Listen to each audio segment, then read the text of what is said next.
Welcome to Murder with the Missus. I'm Darren. And I'm Amy, and today we're going to tell you about Jennifer Judd.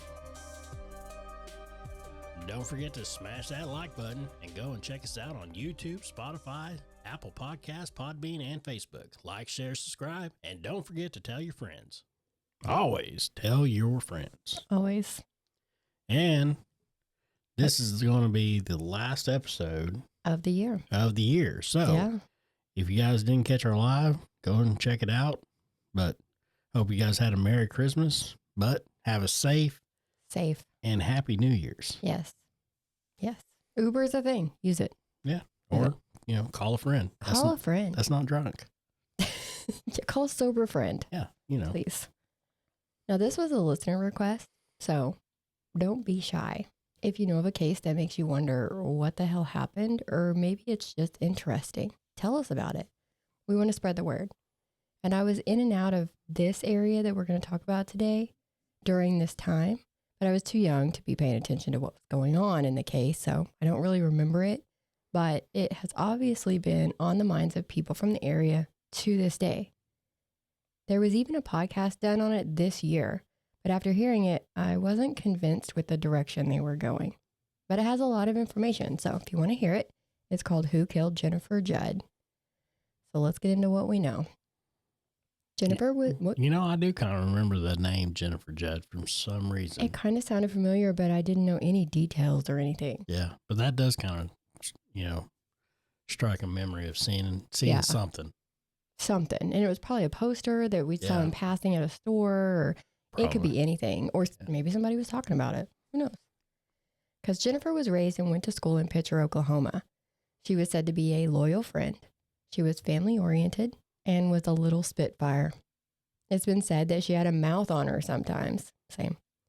She was polite, weighing about 110 pounds.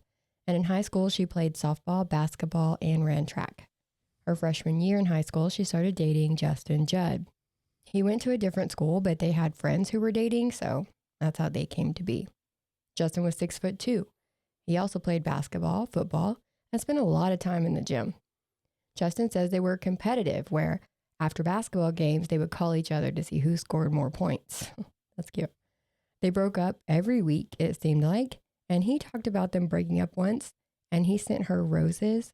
She showed up at his school and returned them in person.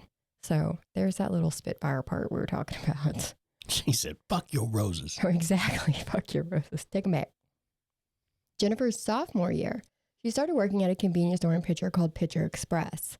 She stayed working there after high school, and Justin got a job in Riverton, Kansas at a chemical plant named Alco. He worked in the guard shack there.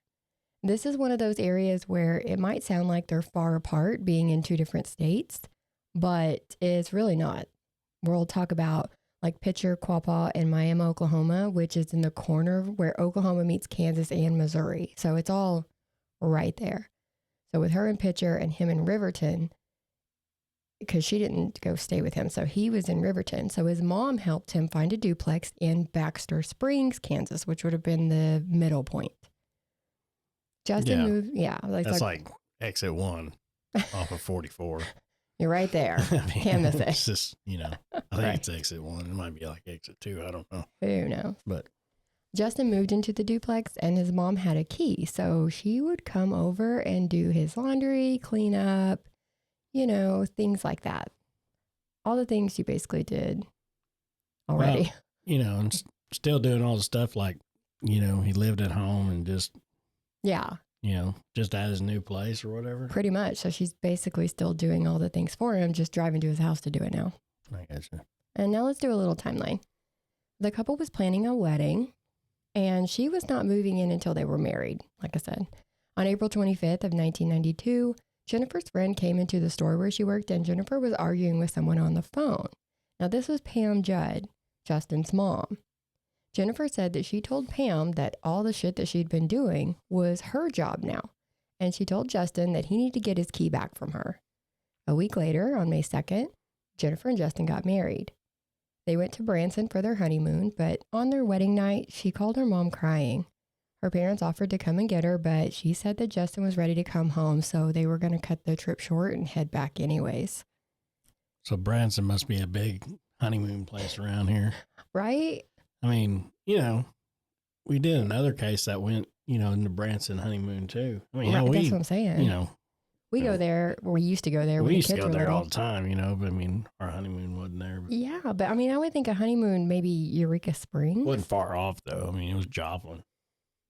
Listen, because let's age ourselves. Tattoos were not legal in Oklahoma then. Yeah. So our tattoo artist was in Joplin. And our thing at the time was, we went to flea markets and we did. And we got tattooed. So, I mean, we went and got some tattoos and went to flea markets, went to the flea market, and there happened to be a tattoo place that we liked at the flea market. The guy was cool. He was good. Don't judge us.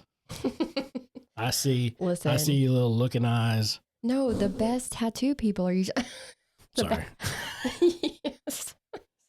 Got in their face. But no, the best tattoo artists are usually in the most off the wall places. So, but like I said, Eureka Springs is really pretty. So I would assume if you're going to go on a honeymoon, you maybe go there. But Branson has a lot of stuff to do. They have shows, shopping. It's a huge tourist spot. And we're not sponsored by Monster, by the way. Just what I drink. That's how he pre-games. Now, their duplex was at the end of a dead-end street, and the other side of the duplex was empty. Oh, the dog's barking. Hey, the doggy's barking. That's Sky. In case you don't know Sky. She's apparently found something outside interesting. Sky, please quit. Trying to record here. Okay. She's not going to quit. Let's go on. Okay. So, since they were on a dead-end street and the other side of the duplex was empty, it was kind of spooky down there. And it was a new area for her. So, add in the fact that Justin worked the early shift and she worked the late shift. So, you could understand why she got scared on May 6th when she was getting ready for work and a man started rattling the doorknob to the front door. She ducked down and stayed quiet until he left. But it scared her enough that her dad started following her home from work at night to make sure that everything was okay and that she was safe. Yeah, Dad to the rescue. Always. And she had lived with them until the wedding. So she had literally just moved out of their house 3 or 4 days before that. So he understood. On May 11th, so now we're 9 days after the wedding, Justin left for work around 6 a.m. This was his first day back at work after the wedding. Jennifer didn't have to be at work until 3 that afternoon. So she planned to unbox some more of their wedding presents. Wow.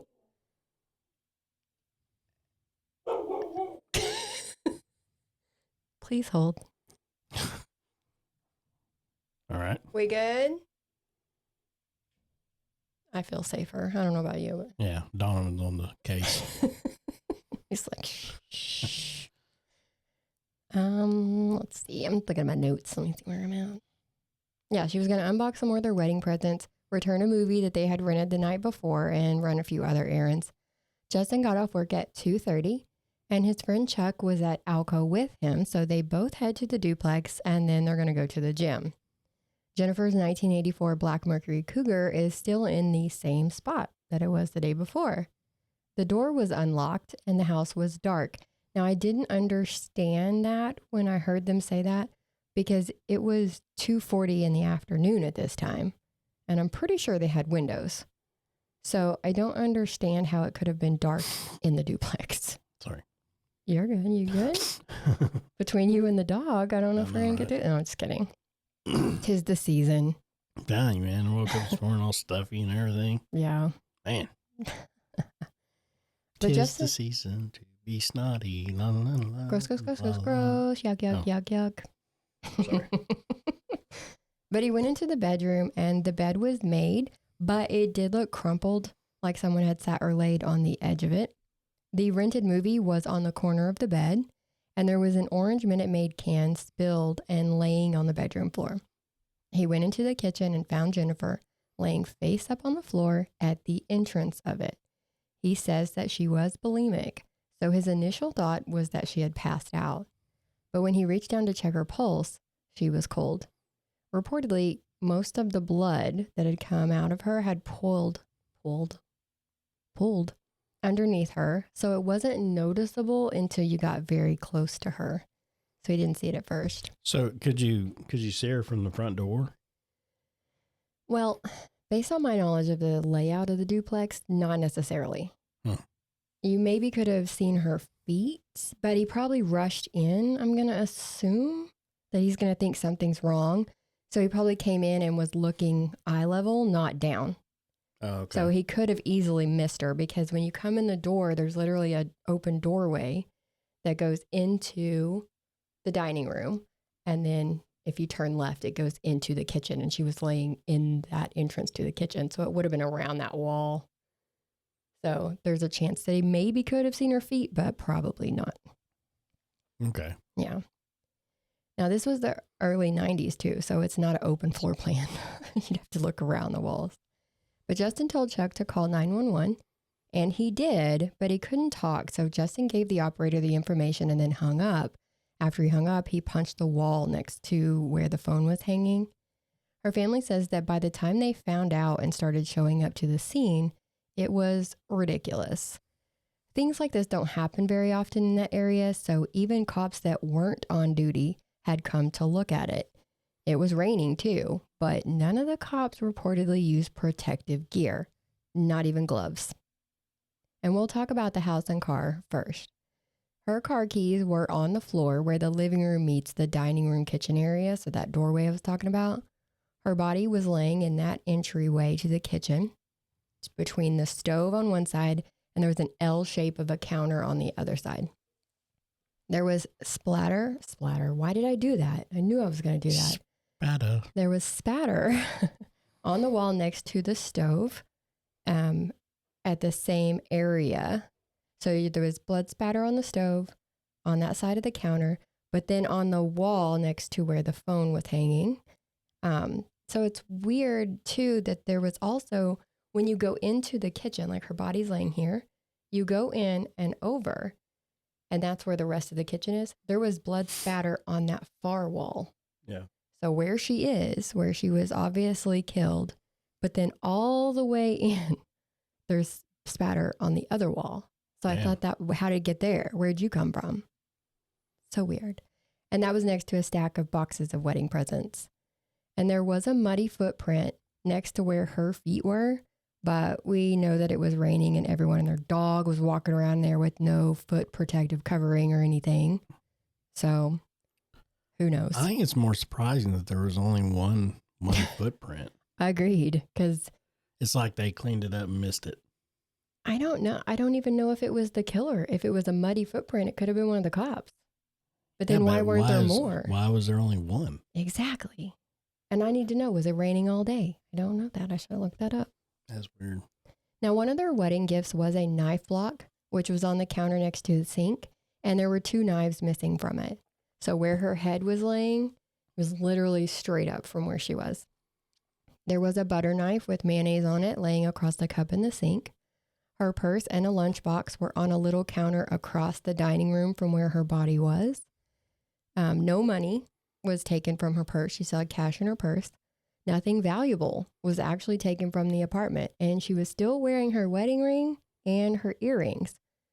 So nothing valuable, literally taken. So no robbery. So no, it couldn't have been a robbery. They took nothing. Inside of her car, in the driveway, they found her wedding books, like the photo album, guest book. They found cards, that kind of stuff, along with a cellophane bag with a sandwich in it, fruit, and another unopened can of that Minute Maid. Jennifer's cause of death was exsanguination. So she bled to death, according to her autopsy that was done the next day. And she had been stabbed 3 times in the back with the knife from that knife block that had an 8-inch blade. One of these stab wounds dissected her heart. The knife broke. Well, the handle broke off the knife, so the blade was still in her back. Since she was found laying face up, it is believed that she was rolled over, and then the killer used the smaller knife from that knife block to then stab her 6 times in the chest. 5 of these were in a vertical line, and I'm talking straight on top of each other, like 1, 2, 3, 4, like straight down. Yeah. So if you think about that, this was not a frenzied stabbing. Stop looking at the camera. I can't. I can't. She keeps looking up at the monitor. I do. But because I need to see if they can see my hands. See what I'm saying? Well, I can tell you. They were straight in a line. They can. Straight in a line. So she obviously wasn't Oh, I see fighting what you're back. saying. She wasn't moving. She wasn't nothing. I'll change that. Change what? I'll change the view. What are you talking about? I'll change the view. That way it can show you actually doing your hand gestures. Oh. Because I'm sitting here with my hands in my pockets. So, I mean. You are. You are. Yeah. Anyways, so you had the 5 in a line, and then next to that 4th one, like literally right over, was one more. So really weird. She had multiple abrasions to her left hand, nose, the corner of her left eye, upper back, and a 5-inch abrasion to her occipital area of the scalp, all caused by a heavy instrument, fist, or foot. And that little area caused like a bleeding between her brain and her scalp. So that Well, I mean, she was obviously beaten and stabbed. Obviously. Was there anything else? Like a sexual assault? No. Yeah, or anything. No. There was no signs of sexual assault or anything else. It's like, how did blood get all the way across? How did it get across the room? You know, it's like. I don't know. Muddy footprint. One muddy footprint, yes. But another issue is that while they said that a time of death was estimated to be around 10:30 to 11:30, the medical examiner didn't take the internal temperature. So that being said, it could actually be a couple of hours either direction before or after that actual time. But they work off the theory that she died around 10:30 a.m. They have to look at Justin first, right? Always start with the spouse or significant other. But it's now been 32 years since this happened. Lots of people have been interviewed. Stories have changed. And as always, there's conflicting information. So let's talk about Justin and go back just a little bit. Back to before the wedding. Her friends did not like him. And there have been reference to him being aggressive, degrading, and verbally abusive. People say that he didn't stand up for her when his friends talked shit on her, and that he would do things that would get her grounded so that he could hang out with his friends instead of her. Her family said that a couple of weeks before the wedding, she wanted to call the whole thing off. And then 2 days before she died, she told her dad that she hated married life, hated Justin, and that he wasn't the person that she thought he was. And poor dad told her to give it time and it would get better. Many people said that at their wedding, he didn't even seem like he wanted to be there. And I've looked at some of those wedding pictures, and it's like the family photo of everybody standing and smiling, and he has no expression on his face. Did he ever cheat on her? Yeah. Well, okay, I can't say yeah, like I was there. There was talk that he cheated a lot. A lot. Now, here's his version of events that day. He woke up at 5:30 and left for work at 6. Now, he worked a rotating shift, so that day he was working 6:30 to 2:30. He told one of her friends that Jennifer had woke up having a nightmare in the middle of the night. Someone was trying to kill her. So Justin held her until she calmed down. Now, when he got up and left for work, she did walk him to the door that morning so that she could lock it behind him. Remember, because she was scared about the guy rattling the doorknob. He said he turned around and looked at her and saw a halo over her head. Once he was at work, he realizes that he forgot his lunch. So he called her at 9:30 asking her to bring him his lunch. Now, it apparently bothered her that he took a sack lunch every day. So her dad gave her one of his insulated coolers for him to use. And Justin had asked her to bring him a sandwich and some fruit. He said his friend Chuck Chance showed up at Alco randomly, just out of the blue. And several things stuck out about this. Justin worked a rotating shift, so how did Chuck know that he was at work? And they had played basketball the Saturday before, and he said they weren't getting along very well, so they hadn't even talked since then. Also, Chuck showed up wearing penny loafers, gym shorts, and a button-up shirt. That's a choice. He allegedly told Justin that he went by the duplex, saw Justin's truck was gone, stopped at his sister's house and changed clothes, and then came to Alco. That's very weird. Tell me about it. But he asked Justin if he wanted to go to the gym after he got off work. And when Justin said yes, Chuck just hung out until Justin got off work. Just at his work. First day back from his wedding vacation. I guess that'd be a honeymoon, right? A wedding vacation. There's a word. And there's also a big discrepancy as to when Chuck actually got to Alco. We'll touch on that in just a minute. Justin had gone through emotions that day. He was frustrated that Jennifer was taking so long to bring him his lunch, all the way to him being worried when she didn't show up at all. So but not worried enough to call her or go home for lunch or anything. Not worried enough to check on her. But let's run back to Chuck. Chuck. Bobuck. Yeah. When he stopped at his sister's house, his thoughts in his head was, let's change my clothes and let me put on some gym shorts, a button-down shirt, and penny loafers. Yeah. You don't ever just go to your sister's house? That seems like the really good choice to go hang out at a workplace. Well, he was planning on going to work out, so also a good choice for working out, I guess. We'll get to Chuck's story here in just a second, don't worry.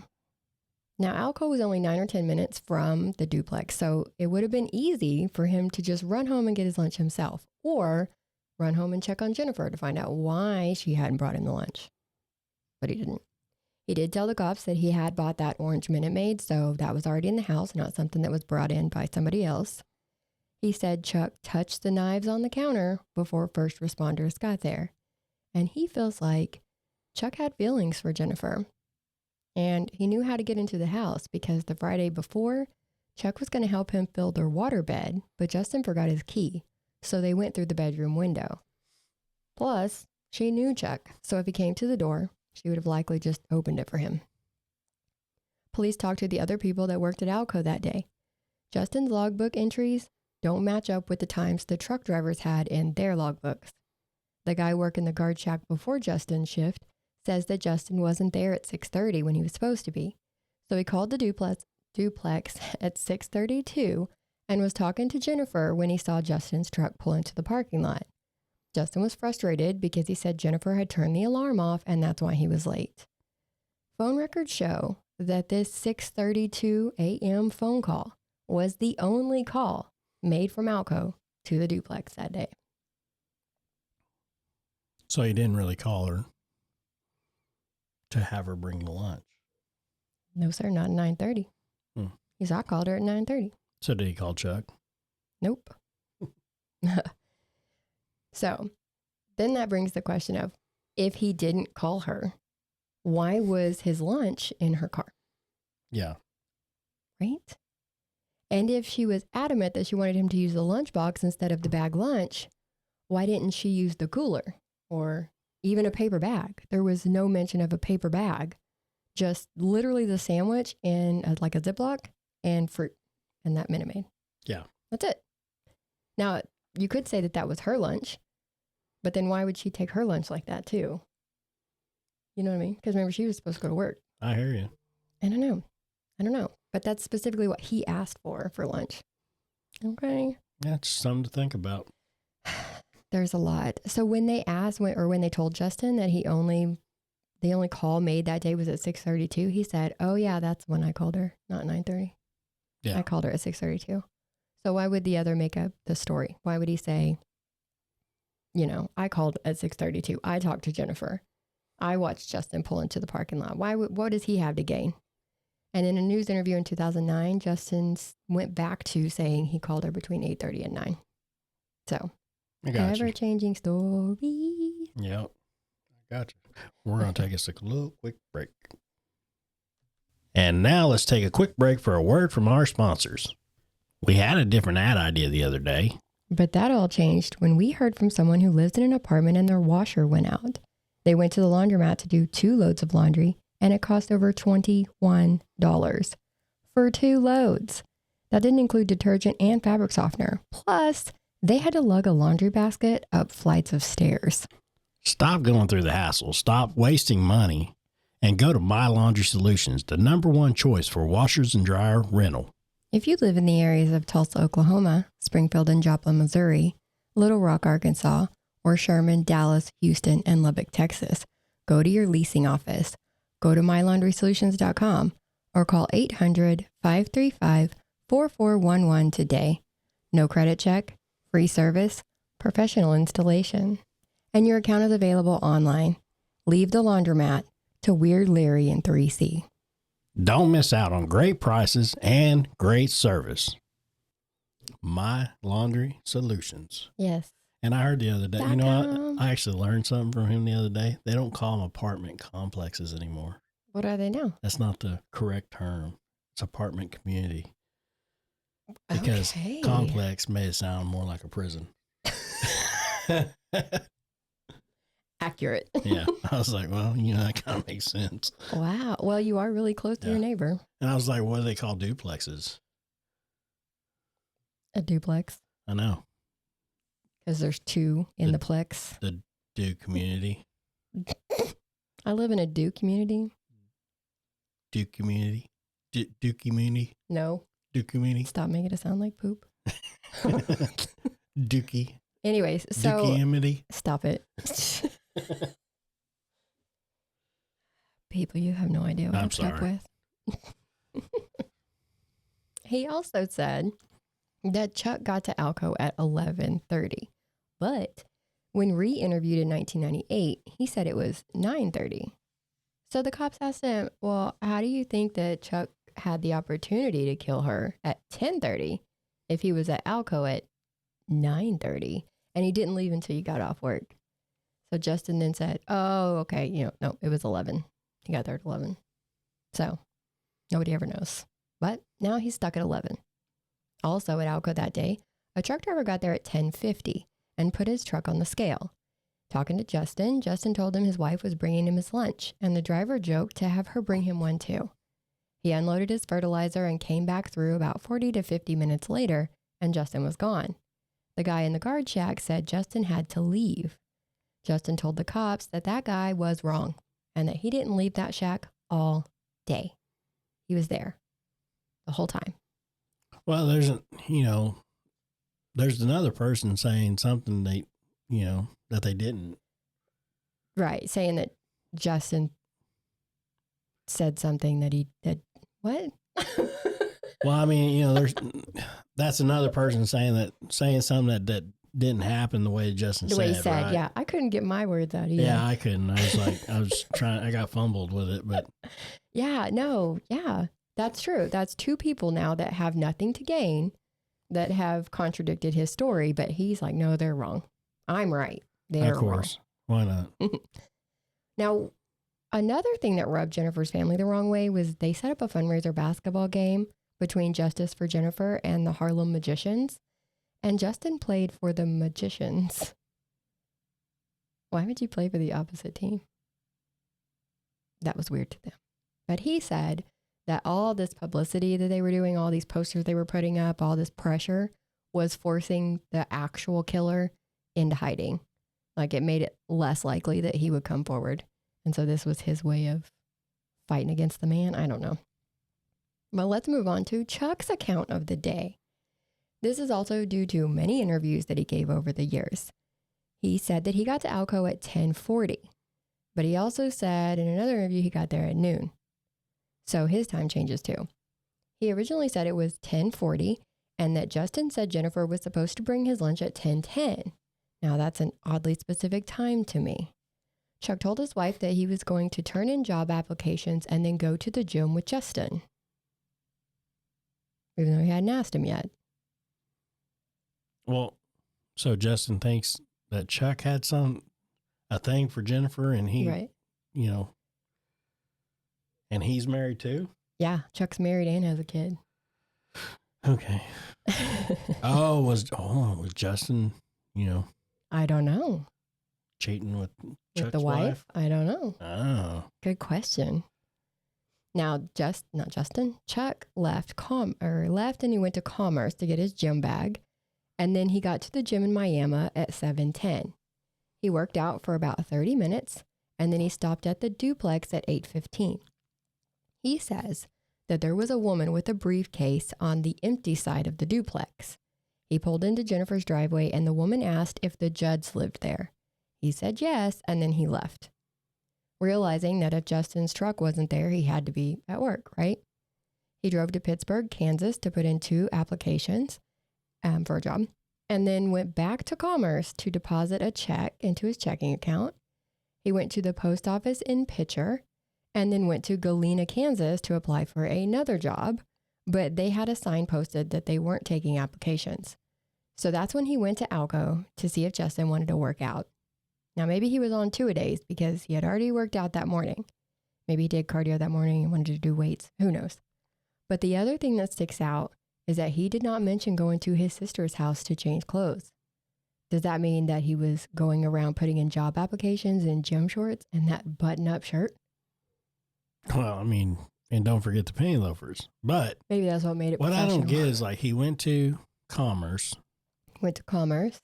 Deposited his check. Right. And if you don't know, Commerce is up here. And then Miami is under that. And then he went to Pitcher. And then he went to Pitcher, which is under that. Or next to that. To go to the post office. Yes. And you're telling me there's no post office between Commerce and Pitcher? Well, I know Miami has a post office. Yeah. But who knows? Maybe I mean, would say most towns have a post office. Even the smallest ones. Even the smallest ones. Mm-hmm. I mean. That's true. That's true. But he was seen by witnesses at the post office at 11:30. And then he goes all the way to Galena. Which is back up. Yeah. Which is close to Baxter Springs. Mm-hmm. And then back. Yeah, so he's literally driving like this. Yeah. Boy, according to him. Somebody ain't got a job, boy. He's wasting it. Yeah, no wonder he had to deposit that check in the bank account. He had to cover that gas. So, so he was seen at the post office Pitcher at 11:30. They said there was no blood on him. No, nothing. The only thing out of sorts was his outfit. So if he drove that 20 minutes to Galena, then another 11 minutes to Alco, that would put him there around noon or so. In his second story, he went from the post office straight to Alco. So he cut out Galena altogether. So the timeline is now changing again. Yeah. Now they drove this path. They drove his path of his right? And there was a 23-minute window of unaccounted for time. There were a couple of other people that they looked at too. They didn't stop at Justin and Chuck. Justin's best friend, Tommy, who was the best man at his wedding. He was at work that day, but police found out that he left work to go to the doctor to look at some type of hand injury that they never figured out what it was. But Justin said he was very cooperative with the police, literally walked off the job to go have testing done to see if he matched any of that DNA at the house. And even though there was a woman interviewed that said he, Chuck, and Justin were involved in the Quapaw Mafia, we'll touch on that a little later. Yeah. I've never heard of it, but we weren't in the area for that long. So, well, okay. So, Quapaw Mafia. So that goes back to the Lore Bible and Ashley Freeman, where the mom actually went and met with the mafia. Yes. And that's the Quapaw Mafia. Yes. Okay. Sorry. No, it's okay. So, I wasn't going to bring that up, but yes. Yeah. Yes. There are actually a couple of things that cross over between these two cases and the Welch girls and this one. Yeah. Yeah. So you're going to see some peoples. Another person they looked at was Alan Redden. Now, he had to be told twice to stop harassing Jennifer at the store that she worked at. And wait a minute. And which I think in the interview, the mom actually said it was the cartel that she talked to. She had talked to the cartel. Yeah. But it was the mafia because it was a local. It was, they're all entwined with each other. But yeah, it was the local. Yeah, the local branch. Yeah. I guess you call whoever it was, yeah. This is my representative. But so Alan Redden was a registered sex offender who was in and out of jail. And he said he was at work that day, but his work said, no, he wasn't. No, he wasn't. He wasn't here. So. Yeah, but they have to look at everybody. They got to look at everybody. Yeah. But I mean, looking. Man, this one right here is kind of all over the place. This is what I'm saying. Yeah. And they have to look at even people who falsely confess, which brings us to Jeremy Jones, which is another name from the Laura Bible and Ashley Freeman case. Yeah. He's a serial killer and serial confessor. He was 18 years old when Jennifer died, and he says that she was his first murder. And that's why this one was different than the other ones, because her murder does not match his MO for all of his other murders. So it was like, okay. He's like, oh, that's because she was my first. I had honed it in yet. He worked with Chuck at Bayliner, and he was actually able to give them an accurate layout of the duplex, even though the layout had changed between the time of the murder and his confession. So he had either been in that duplex at some point before, because it was a rental duplex. So he could have been there with whoever rented it before. But that kind of, I don't know, him giving that layout made them kind of look at him like, okay, maybe this could be it. But he also said that he and Jennifer had an affair. And he said that he came into the duplex through the back door, even though they had just changed the lock on the back door. So he started saying things that did not add up. So once you get past that layout, there's really nothing that holds weight. And like I said, he's confessed to a bunch of different things, including the Lore Bible and Ashley Freeman, even though they knew he wasn't there. So let's talk about the Quapaw Mafia. As I mentioned, Tommy, Chuck, and Justin were allegedly part of this group in some way. Tommy's ex and Jennifer's friend says that Jennifer told her that she had found plastic bags with white powder in them behind the toilet tank at the duplex. This was about a week before she died. She confronted Justin, who said he would tell Chuck not to do it anymore. Allegedly, Justin came down hard on Chuck, and that was the real reason that Justin and Chuck weren't getting along before the murder, not because of some basketball game where they got into it. She said that Chuck used to do steroids with Jeremy Jones back in the day, so he was part of their group. But no one else in the area admitted to there being a Quapaw Mafia. So obviously none of this can be verified. Well, that's not surprising. No. I mean, why would you? Nobody's going to come out and say anything. So you can't really verify anything.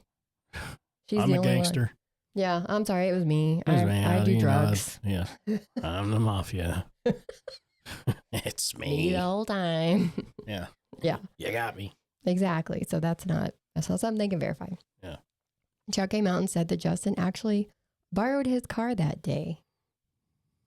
Now, this was a white Geostorm with pinstriping. Oh, shit. I know. I knew you'd be like, I've seen that car. Most of them Geostorms came out pinstriping anyway. Yeah. You know. Yeah. But it kind of stands out. Was it the pink pinstriping? It was. It was. Nice. So I wonder if they ever asked that truck driver if it was Chuck that was in the guard shack who told him Justin had to leave. Because if he borrowed Chuck's car, he would have left Chuck there. Yeah. And that would mean that would have been, just saying, maybe that's why the time logs were messed up. Maybe that because Chuck don't work there. Come on now. I didn't see that mentioned anywhere that they checked that though. Chuck also said that Justin put on a glove before he entered the duplex to find Jennifer. Why? He also stepped over Jennifer's body to walk to the far side of the kitchen where that blood spatter was. He looked around, straightened the box as a wedding gift, picked something up off the floor, and then went into the bedroom. Now, Chuck went in there to comfort him, and Justin was sitting on the bed. The first responders got there, and Chuck went to let them in. And when they came inside, Justin was sitting in a chair in the living room. They found that glove shoved down beside the cushion of that chair, and it had sheetrock dust on it. Why? Did he punch the wall?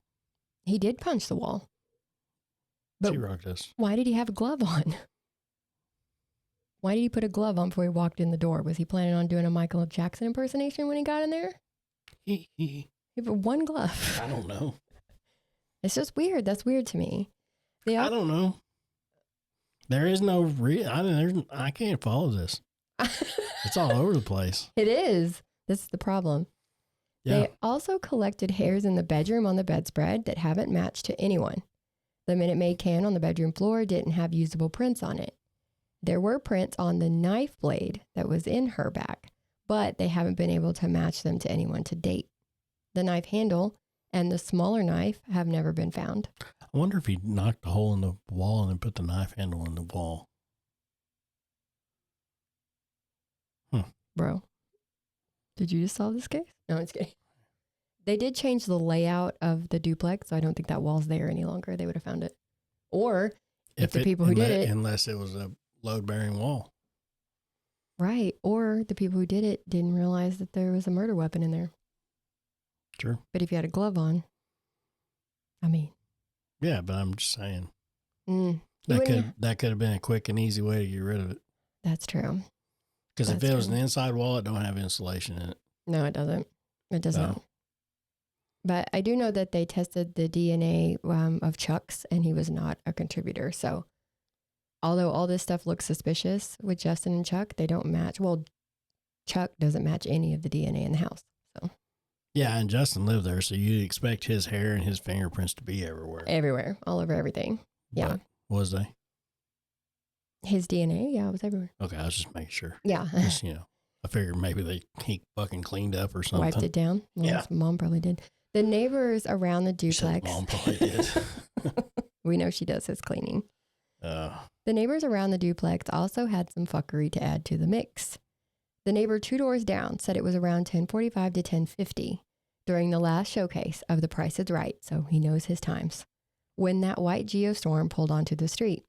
It went past his place, and the road is a dead end, so he assumed it had to go to Jennifer's, right, since she's the only one down there.